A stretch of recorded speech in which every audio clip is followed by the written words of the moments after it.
పవన్ మాటలు ఇంకా ఇమ్మెచ్యూర్గానే ఉంటున్నాయి.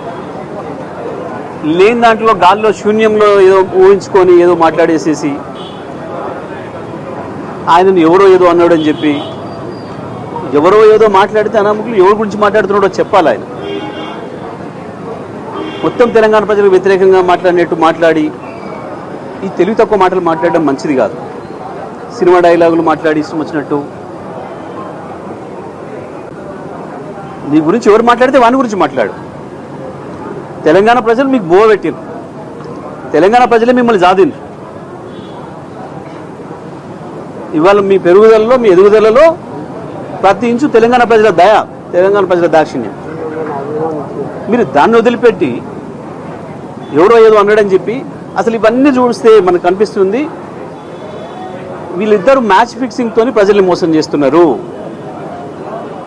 కాంగ్రెస్ పార్టీ, పవన్ ఇద్దరు కలిసి ప్రజా సమస్యల్ని పక్కదారి పట్టించే పద్ధతుల్లో తెలంగాణ ప్రజల్ని మోసం చేయడం కొరకు ఆడుతున్న డ్రామాలు తప్ప ఇంకోటి కనబడతలేవు మాకు ఇందులో.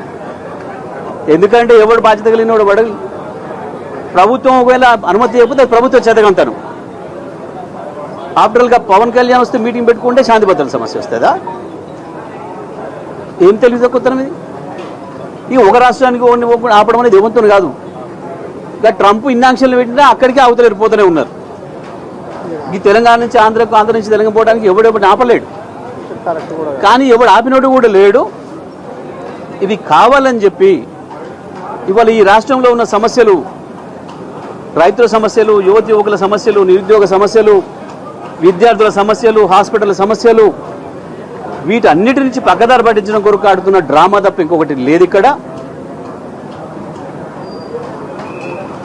ఇంకొకటి ఆయన ఇంకో తెలివి తక్కువ మాట మాట్లాడాడు.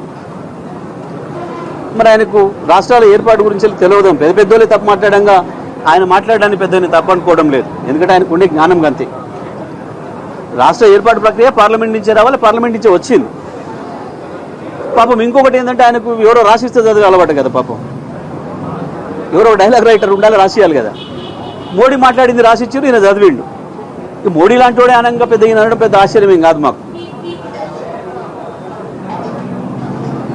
కానీ నేను ఇది చేస్తా, అది చేస్తా, ఎందుకు పీకుతా, ఈకుతా, నరుకుతా అని పిచ్చి మాటలు బంద్ చేసుకోవాలి ఎవరైనా రాజకీయాలలో. ఎవరిని ఎవడు పీకలేడు, ఎవరిని ఎవడు ఆపలేడు, ఎవరిని నడపలేడు. అందరిని భవిష్యత్తు నిర్ణయించేది ప్రజలు. అందరూ తలరాత రాసేది పొలిటికల్ లీడర్లది ప్రజలు, పార్టీలది తలరాతలు రాసేది ప్రజలు. వాళ్ళ గురించి మాట్లాడేటప్పుడు జాగ్రత్త మాట్లాడుకోవాలి. ఏమైందని ఇంత పొడుగు ఆవేశపడి ఏందేందో మాట్లాడిండు. ఎవడు ఆపిండి ఆపితే కోర్టు నుంచి తెచ్చుకునే సందర్భాలు ఉన్నాయి మస్తుగా. ఈ ప్రభుత్వం వచ్చిన కాంచి అనేక సందర్భాలు ఆపారు. కేటీఆర్ గారు మహబాద్కి వస్తామంటే కూడా అనుమతి ఇవ్వలేదు, తెచ్చుకున్నాం. నల్లగొండకు వస్తానంటే కూడా అనుమతి ఇవ్వలేదు, తెచ్చుకున్నాం. ఇవాళ వచ్చిండు కదా. ఏముంది, ఎవడెవరిని ఆపలేదు.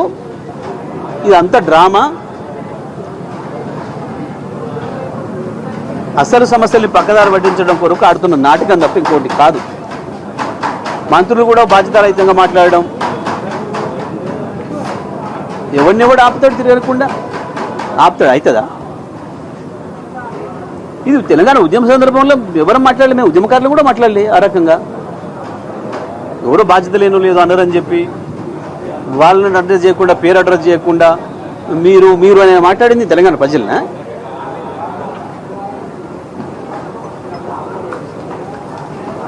ఓ బాధ్యతాయుతమైన పదవిలోకి వచ్చినప్పుడు ఆలోచించి మాట్లాడాలి ప్రతి పదం కూడా. ఎవరికని రాదు, మాకు అనరాదా? అందుకంటే పెద్దగా మాట్లాడొస్తుంది కాదు కదా. బాధ్యత ఉండాలి కదా. ఇవి ఆయన వెళుతుండు, ఈయన ఆపినట్టు, నేను లేసని సంగతి చెప్తాను ఎవడు అని వెనకట అన్నాడని ఇప్పుడు అన్నాడు. ఇవన్నీ నాటకాలు తప్ప ఇంకోటి కావు. ఇవి ప్రజల సమస్యలకు సంబంధించినవి కావు. ఈ సమస్యలు ఇప్పుడు ఇవాళ తెలంగాణలో ఇమ్మీడియట్గా ఉన్న సమస్యల్ని పక్కదారి పట్టించడం కొరకు కాంగ్రెస్, పవన్ కలిసి ఆడుతున్న నాటకాలు ఇంకోటి కావు.